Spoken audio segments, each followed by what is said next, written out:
pas très belle la France en ce moment. Alors, ça serait une très belle décision que pourrait prendre Macron à 90 ans. Donc, c'est l'ultime combat qui la ferait un peu briller. À la Madrague, le soleil se lève lentement sur la mer. Le vent glisse sur les pins, les chiens dorment encore, et une silhouette se découpe près de la terrasse. Brigitte Bardot, 91 ans, regarde l'horizon avec ce mélange d'ironie et de tendresse qui n'appartient qu'à elle. Puis, dans ce silence, sa voix tombe, calme, implacable. La laideur règne en France. Une phrase simple, mais si lourde qu'elle paraît fendre l'air. Elle ne parle pas des visages. Elle parle des âmes. Des gestes devenus mécaniques. Des sourires sans cœur.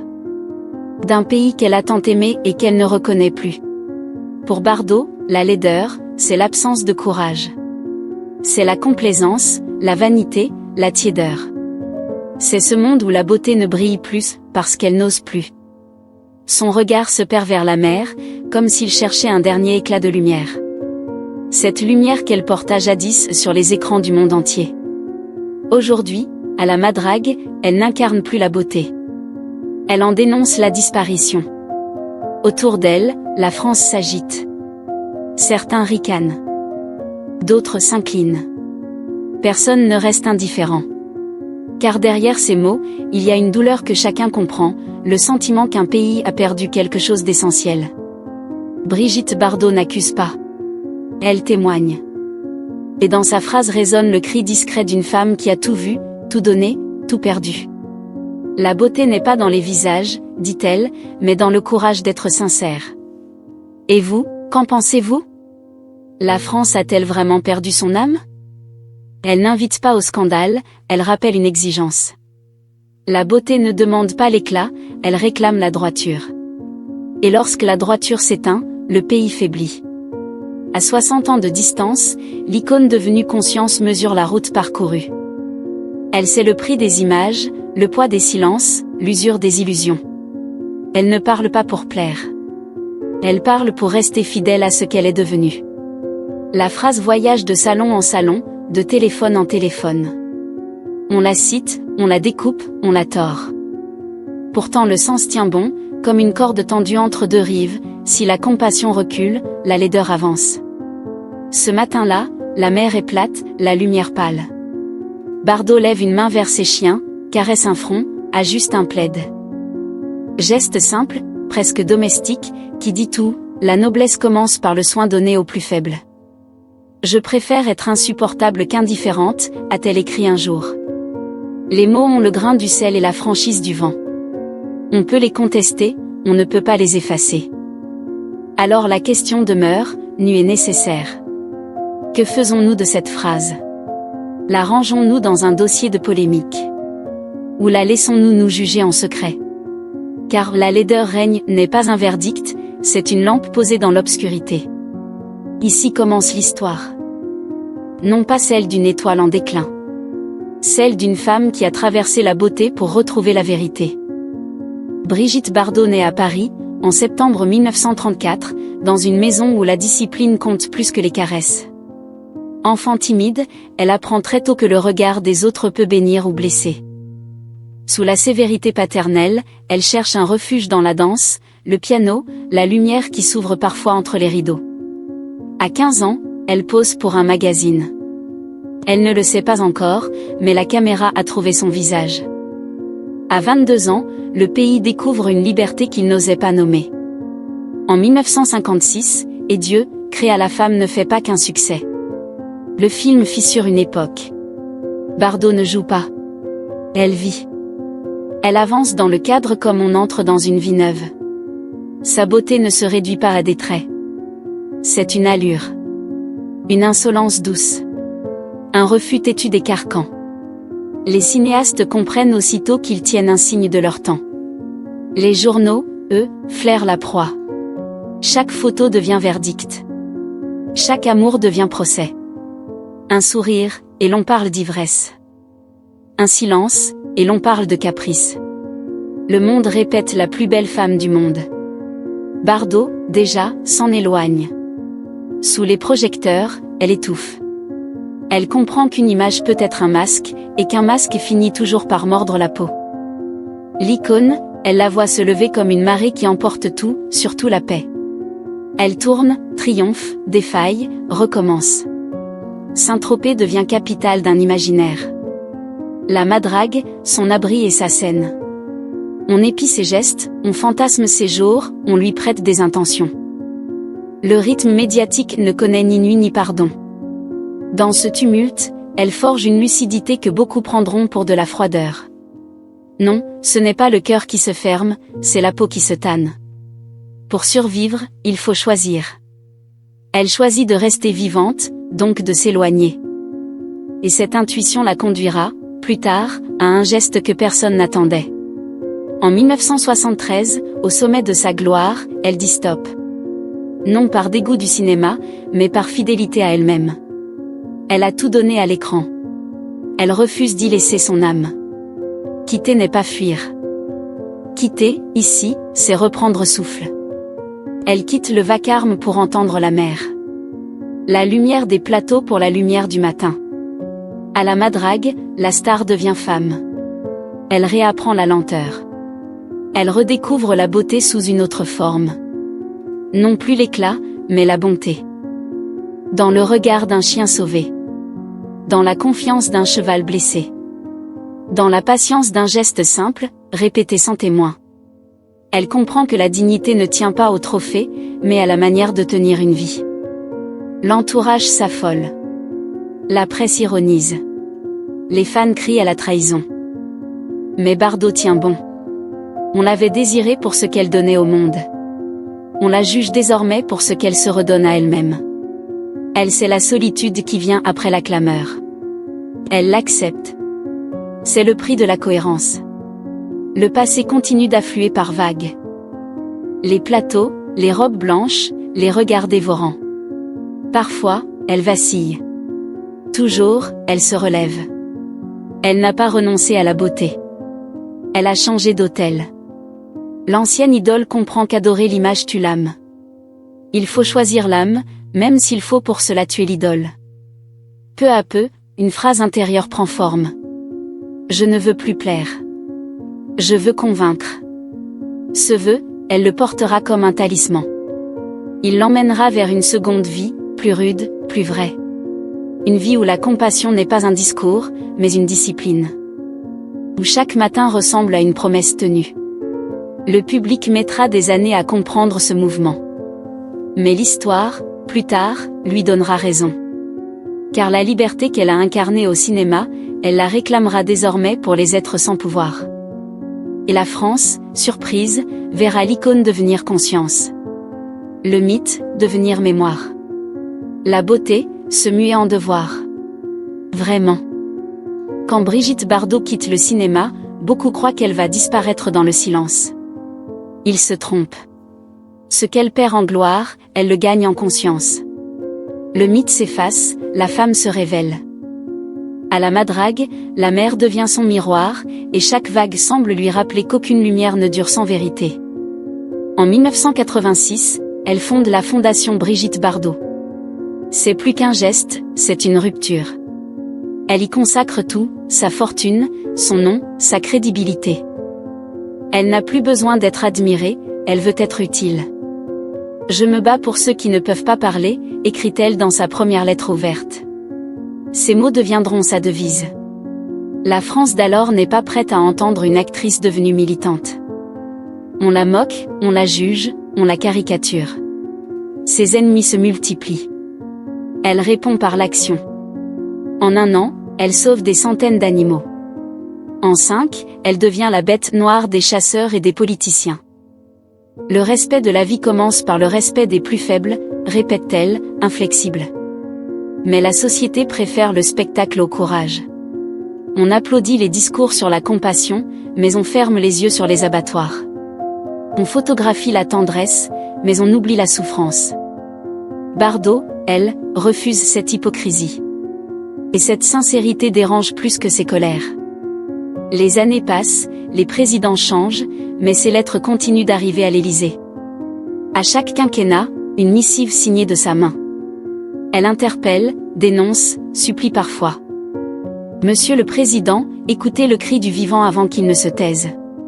Sarkozy, Hollande, Macron, tous ont reçu son courrier. Certains répondent poliment. Aucun n'agit vraiment. Puis vient la phrase qui fera trembler la France. Une phrase née d'une accumulation, d'un trop-plein, d'un chagrin long de 50 ans. Depuis la Madrague, Bardot déclare « Deux laideurs gouvernent la France, la cruauté envers les animaux et le couple Macron ». Le ton est sec, la blessure immense. La presse s'enflamme, les réseaux s'embrasent. En 1 heure, le pays se divise. D'un côté, ceux qui crient au blasphème. De l'autre, ceux qui disent enfin quelqu'un qui ose. Les talk-shows s'arrachent le sujet. Les chroniqueurs jouent à la psychanalyse nationale. Mais derrière le vacarme, une vérité subsiste, Bardot n'attaque pas des visages, elle dénonce une attitude. Ce qu'elle nomme laideur, ce n'est pas la ride ni la fatigue d'un peuple. C'est la lâcheté d'un pouvoir qui parle de cœur sans jamais agir. Je préfère être insupportable qu'indifférente, lance-t-elle à un journaliste médusé. Cette phrase devient son étendard. On la cite, on la déforme, on la juge. Mais personne ne peut la réduire. Parce qu'à 91 ans, Brigitte Bardot n'a plus rien à perdre, et donc tout à dire. Elle se souvient d'une rencontre à l'Élysée, quelques années plus tôt. La première dame l'accueille avec le sourire. On parle d'animaux, de compassion, de livres. Bardot repart poli, mais déçu. Elle confiera plus tard à ses proches, « J'ai vu beaucoup de mots, mais peu de volonté. » Ce souvenir restera comme une écharde. Il résume, à ses yeux, la France d'aujourd'hui, des discours bien tenus, mais des gestes absents. Quand elle parle de « laideur », elle vise ce vernis moral qui recouvre l'inaction. Elle vise la complaisance, la peur de déranger, l'élégance du vide. Et c'est ce qui rend sa colère noble. Car Bardot, même en colère, reste fidèle à la beauté, pas celle des apparences, mais celle du courage. Les critiques fusent. On l'accuse d'amertume, d'aigreur, d'excès. Certains demandent qu'on la fasse taire. Mais on ne fait pas taire une conscience. Elle répond une dernière fois, d'un ton tranchant, « La France ne manque pas d'intelligence, elle manque d'âme. » Silence. Même ses détracteurs baissent les yeux. Le pays tout entier semble pris dans une gêne étrange. Car au fond, elle n'a fait que nommer ce que beaucoup ressentent. Un malaise diffus, une fatigue morale. Cette impression que la beauté, la vraie, s'est enfuie des gestes et des paroles. Les réseaux débattent, la politique s'irrite, les philosophes s'en mêlent. Mais Bardot n'alimente pas la tempête. Elle la regarde passer, sereine. Je ne cherche pas à plaire, dit-elle, je cherche à alerter. Ces mots rappellent ceux des anciens prophètes, non pas de la religion, mais de la lucidité. Elle n'a ni parti, ni ambition.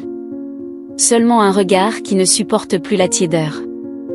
Dans le tumulte médiatique, une idée s'impose, Brigitte Bardot n'est plus une actrice. Elle est un miroir. Et ce miroir ne reflète pas ce que la France veut voir, mais ce qu'elle est devenue. À travers elle, c'est tout un pays qui s'interroge. Que avons-nous fait de notre beauté? Où avons-nous laissé notre compassion? Pourquoi parlons-nous tant d'amour, mais agissons si peu? La phrase circule encore, tranchante et claire, la laideur règne. Et peut-être, pour la première fois, la France l'écoute sans répondre. Quelques jours après la phrase qui a bouleversé la France, un bruit court. Brigitte Bardot est morte. Une phrase lâchée sur les réseaux comme une étincelle dans la nuit. En quelques heures, elle se propage, déforme, grossit. Les chaînes d'information reprennent, les radios s'interrogent, les sites titrent sans vérifier. Le pays retient son souffle. À la Madrague, les téléphones sonnent sans arrêt. Les journalistes insistent, les proches s'inquiètent. Et puis, dans la soirée, la réponse tombe. 3 lignes. Je vais bien, et je n'ai pas l'intention de tirer ma révérence. Ironie froide, lucidité intacte. En un instant, la légende dément la légende. La France respire, rit d'elle-même. Mais derrière la farce, il reste une vérité amère, notre époque enterre ses icônes avant qu'elles ne meurent. Bardot, elle, le sait depuis longtemps. On veut toujours me faire taire, mais je suis plus vivante que jamais. Cette phrase, prononcée avec un demi-sourire, résume tout. Elle n'est plus dans le combat de l'image, mais dans celui de la mémoire. Le lendemain, le calme revient sur la Madrague. Le vent du large porte l'odeur du sel et du romarin. Les chiens dorment au soleil, les chevaux broutent derrière les murs blancs. Dans la maison, tout est simple, quelques lettres, des dossiers, une table en bois. Là, Brigitte Bardot s'assoit et écrit encore. Ces lettres ne visent plus les ministres. Elles s'adressent à la jeunesse, à ceux qui refusent la résignation. Elle reçoit des mots d'inconnus, des femmes qui lui disent merci. Vous m'avez appris à être libre, écrivent-elles. D'autres, des militants, lui rappellent que sa voix a sauvé des vies. Elle les lit, les garde, parfois les relit le soir. Il y a, dans ce rituel, quelque chose d'apaisé. Ses proches racontent qu'elle parle souvent à ses animaux, comme à des confidents. À l'un, elle murmure ses colères. À l'autre, ses espérances. Parfois, face à la mer, elle reste longtemps sans bouger. On croirait qu'elle médite. En vérité, elle observe. Elle mesure le temps. Et dans ce temps suspendu, elle trouve la paix. Le monde n'a pas besoin de beauté, il a besoin de bonté, confie-t-elle un jour à un visiteur. Cette phrase, prononcée à voix basse, éclaire toute sa vie. La beauté sans bonté n'est qu'un décor. La bonté, elle, survit à tout. La vieillesse ne l'effraie pas. Elle la regarde avec reconnaissance. J'ai eu plus que je ne méritais, dit-elle. Aujourd'hui, je rends. Ce verbe rendre contient son testament. Rendre la voix à ceux qu'on n'écoute pas, rendre au monde un peu de clarté. Rendre à la France son miroir. Le soir, elle sort sur la terrasse. Le ciel se teinte d'or. Les chiens s'étirent. La mer s'assombrit. Le silence tombe, mais il n'est pas vide. C'est un silence habité, comme si tout ce qu'elle a vécu parlait encore. Dans cette lumière de fin du jour, Bardot semble réconciliée avec elle-même. Elle ne cherche plus à convaincre. Elle existe. Et cela suffit. Son héritage ne se compte pas en trophées, ni en films. Il se compte en traces invisibles. Dans chaque refuge, dans chaque regard d'animal sauvé, il y a un peu de sa voix. Une voix qui ne demande pas d'applaudissements, seulement d'attention. La France, cette nuit-là, dort mieux. Elle sait qu'au-delà du tumulte, une conscience veille encore sur elle.